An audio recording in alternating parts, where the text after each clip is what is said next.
నమస్తే అండి. ప్యానెల్లో ఉన్న సభ్యులందరికీ నమస్కారం.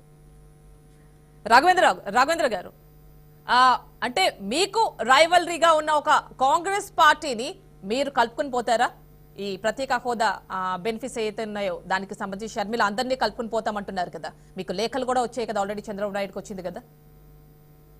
గడిచిన 10 సంవత్సరాల నుంచి నిద్రావస్థ స్థితిలో ఉన్నటువంటి కాంగ్రెస్ పార్టీ ఈరోజు ఏదో మళ్ళీ కొత్తగా నిద్రలేసి రాష్ట్రంలో సంక్షేమాన్ని, రాష్ట్రం అభివృద్ధిని మేము కోరుకుంటున్నామని చెప్పడం చాలా హాస్యాస్పదమైన విషయం.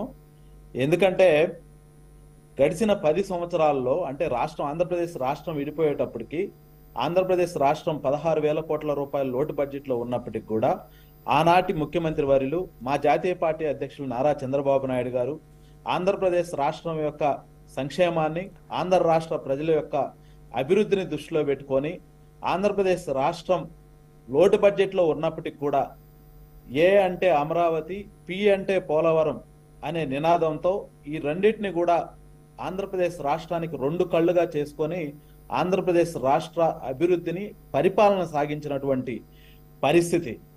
ఎందుకంటే ఆ రోజు విభజన సమయంలో ఏవైతే హామీలు ఇచ్చారో ఆ విభజన హామీలో ముఖ్యంగా ఫస్ట్ పాయింట్ మనం చూసినట్లయితే ఈరోజు ఏదైతే జగన్మోహన్ రెడ్డి వదిలిన మాజీ బాణం ఈరోజు కొత్తగా తెర మీదకి నిద్రలేసి వచ్చేసి తను పోలవరం ప్రాజెక్టు యొక్క జాతీయ హోదా గురించి మాట్లాడుతూ ఉందో దానికి తెలుగుదేశం పార్టీ కట్టుబడి, తెలుగుదేశం పార్టీ ఎప్పుడు కూడా పనిచేసిందనే విషయాన్ని ఈ కాంగ్రెస్ పార్టీ నాయకులు, ఈరోజు కొత్తగా కాంగ్రెస్ పార్టీ అధ్యక్షురాలైన మన షర్మిల గారు, జగన్మోహన్ రెడ్డి వదిలిన పాత బాణం గారు కూడా గుర్తించాల్సిన విషయం ఎంతైనా ఉంది. ఎందుకంటే ఆ రోజు తెలుగుదేశం పార్టీ 2014లో అధికారంలోకి వచ్చినప్పుడు మొట్టమొదట ఆంధ్రప్రదేశ్ రాష్ట్రంలో పరిపాలన స్టార్ట్ చేసిందే పోలవరం యొక్క ప్రతిపాదనతో, పోలవరం యొక్క నిర్మాణంతో స్టార్ట్ చేసిన విషయాన్ని కాంగ్రెస్ ప్రభుత్వం, కాంగ్రెస్ పార్టీ వాళ్ళు గమనించుకోవాల్సిన విషయం. ఎందుకంటే ఆ రోజు ఆంధ్రప్రదేశ్ రాష్ట్రం విడిపోయేటప్పటికి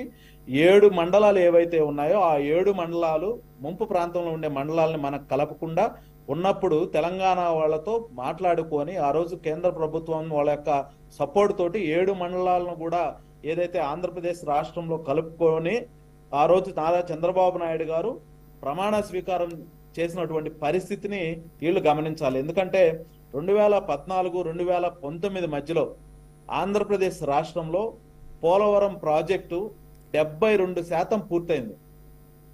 ఇది ఈరోజు ఎవరైతే షర్మిల గారు మాట్లాడుతున్నారో పోలవరం నిర్మాణాన్ని పూర్తిగా వదిలేసారు, పోలవరాన్ని పూర్తిగా తుంగలో దొక్కారని మాట్లాడుతున్నారో, అమ్మ నేను అడుగుతా ఉన్నా ఈరోజు కాంగ్రెస్ ప్రభుత్వం, కాంగ్రెస్ పార్టీని, కాంగ్రెస్ పార్టీలో ఉండే నాయకుల్ని, ఈ 72% మీరు ఏమన్నా షర్మిల గారు ఏమన్నా పూర్తి చేశారా, లేకపోతే సోనియా గాంధీ గారు ఎవరైనా వచ్చి పూర్తి చేశారా, లేకపోతే ఈ కాంగ్రెస్ నాయకులు ఎవరైనా పూర్తి చేశారా అని చెప్పేసి నేను అడుగుతా ఉన్నా.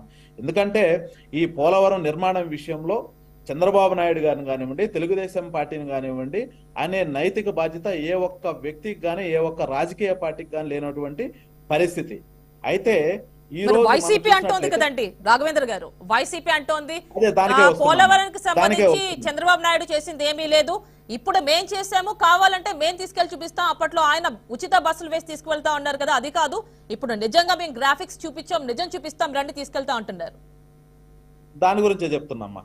తెలుగుదేశం పార్టీ 2014 నుంచి 2019 వరకు ఏదైతే 72% పూర్తి చేసిందో, పూర్తి చేసి ఈ సైకోరెడ్డికి, ఈ దొంగరెడ్డికి, ఈ ప్రస్తుత రాష్ట్ర ముఖ్యమంత్రికి మనం రాష్ట్రాన్ని అప్పగిస్తే పోలవరాన్ని పూర్తిగా తుంగలో దొక్కి వీళ్ళకి డయాఫ్రమ్ వాల్ అంటే కూడా తెలియనటువంటి వ్యక్తులు పోలవరాన్ని మేము పూర్తి చేశామని చెప్తున్నారు. ఈ రోజు దాదాపు గడిచిన 2019 నుంచి 24 వరకు అంటే ఈ లాస్ట్ 5 years లో 5 సార్లు మాట తప్పారు. 2019 అధికారంలోకి వచ్చిన తర్వాత 2020లో ఫస్ట్ వాళ్ళు ఏం చెప్పారంటే 2020 డిసెంబర్ కల్లా ఫస్ట్ పోలవరాన్ని పూర్తి చేస్తా అన్నారు. అంటే తెలుగుదేశం పార్టీ ఆల్రెడీ 72% పూర్తి చేసింది, ఇంకా పెండింగ్ ఎంత ఉంది? 18% ఉంది. ఈ 18% పూర్తి చేయడానికి వాళ్ళు 2019లో ఏం చెప్పారు? డిసెంబర్ 2020 కల్లా పూర్తి చేస్తా ఉన్నారు. తర్వాత 21 ఖరీఫ్కి చేస్తా అన్నారు. తర్వాత ఏం చెప్పారు? అంబటి రాంబాబు గారు కొత్తగా ఎవరైతే నీటిపారుదల మంత్రి అయ్యాడో ఆయన ఏం మాట్లాడాడు? పోలవరం మా చేతుల్లో లేదు, కేంద్రం చేతిలో ఉందని చెప్పాడు. పోలవరం గురించి మాట్లాడే హక్కు గాని, పోలవరాన్ని మేము డెవలప్ చేశాము, పోలవరాన్ని మేము నిర్మించాము అనేది పూర్తి అబద్ధం. ఈ జగన్మోహన్ రెడ్డికి ఆంధ్రప్రదేశ్ రాష్ట్రంలో కోల్చడం తప్ప కట్టడం అనే విషయం ఎక్కడ కూడా లేని పరిస్థితి. ఎందుకంటే ఈయన పరిపాలన స్టార్ట్ చేయడమే ప్రజావేదిక కూల్చివేత స్టార్ట్ చేసింది కాబట్టి ఈయన కట్టాడు, వైకాపా పార్టీ చేసింది అనేది పూర్తి అబద్ధం. ప్రజలందరికీ కూడా అన్ని తెలుసు. ఓకేనండి, మళ్ళీ కంటిన్యూ చేద్దాం. మనకి జనసేన నుంచి రాయపూడి వేణు గారు ఉన్నారు, జనసేన లీగల్ సెల్ ప్రతినిధి. నమస్తే అండి వేణు గారు.